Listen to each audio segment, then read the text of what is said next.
समय की बात है, एक छोटे से गांव में, जिसका नाम था कालीपुर।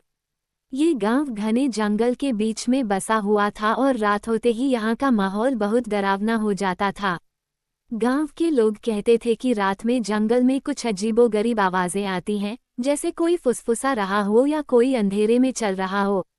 गांव में एक युवक था जिसका नाम राहुल था। राहुल को भूत प्रेत की कहानियों पर विश्वास नहीं था और वह अक्सर अपने दोस्तों से कहता, ये सब सिर्फ मन का भ्रम है, भूत प्रेत कुछ नहीं होते। एक दिन राहुल ने दोस्तों के साथ शर्त लगाई कि वह आधी रात को जंगल के बीच स्थित उस पुरानी हवेली में जाकर दिखाएगा, जिसे लोग भूतिया हवेली कहते थे। दोस्तों ने राहुल की हिम्मत को देखकर उसकी बात मान ली और कहा, अगर तुम उस हवेली में 1 घंटे तक ठहर सकते हो तो हम मान जाएंगे कि तुम्हें सच में डर नहीं लगता। राहुल ने अपना मोबाइल और एक टॉर्च उठाए और रात के ठीक 12 बजे हवेली की ओर चल पड़ा। हवेली तक पहुंचते पहुंचते अजीब सी ठंडी हवा चलने लगी। हवेली के दरवाजे पुराने और टूटे फूटे थे, जैसे कई सालों से किसी ने उन्हें छुआ भी न हो। राहुल ने दरवाजा खोला और अंदर चला गया। हवेली के अंदर घना अंधेरा था, लेकिन राहुल ने अपनी टॉर्च जलाए रखी। जैसे ही वह एक कमरे में पहुंचा, टॉर्च की रोशनी अचानक बंद हो गई। कमरे में चारों ओर अंधेरा छा गया। अचानक राहुल ने महसूस किया कि उसके पीछे कोई खड़ा है। उसने मुड़कर देखा, लेकिन वहां कोई नहीं था। तभी अचानक हवा में एक हल्की सी फुसफुसाहट सुनाई दी, जैसे कोई उसका नाम पुकार रहा हो।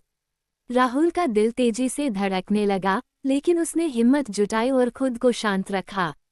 तभी अचानक दरवाजे अपने आप बंद हो गए और एक खिड़की जोर से धमाके के साथ खुल गई। राहुल ने देखा कि खिड़की से एक सफ़ेद साया अंदर आया और धीरे धीरे उसकी ओर बढ़ने लगा। राहुल का डर अब चरम पर था। उसने जल्दी से दरवाजा खोलने की कोशिश की, लेकिन दरवाजा जाम हो चुका था। सफ़ेद साया अब राहुल के बिल्कुल पास आ चुका था और उसकी आंखों में झांक रहा था। वह साया कुछ कहने की कोशिश कर रहा था, लेकिन उसकी आवाज़ मानो गूंज रही हो। राहुल ने हिम्मत हारते हुए जोर से चिल्लाया, कौन हो तुम? साया धीमी और डरावनी आवाज में बोला, मैं वही हूँ जो इस हवेली का असली मालिक था। मुझे मेरे अपने लोगों ने मार दिया था और तब से मेरी आत्मा यहाँ भटक रही है। राहुल की हालत खराब हो गई। उसने साया से प्रार्थना की, मुझे छोड़ दो, मैं अब यहाँ कभी नहीं आऊँगा। साया ने कहा, तुम्हें तो मैं छोड़ दूंगा, लेकिन मेरी एक शर्त है। तुम्हें इस हवेली के अंदर एक पुराना लोटा मिलेगा, उसे यहाँ से बाहर लेकर जाओ और इसे नदी में बहा दो, तभी मैं मुक्त हो पाऊंगा।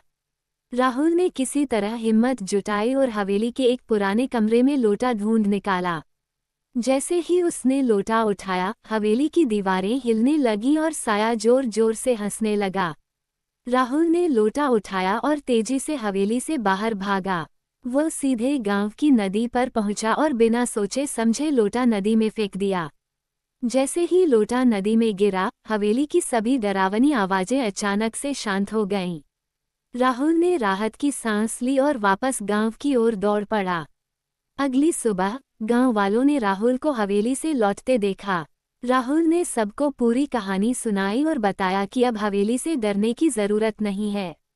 उस दिन के बाद से भूतिया हवेली का रहस्य खत्म हो गया और गांव वाले अब वहां जाने से डरते नहीं थे।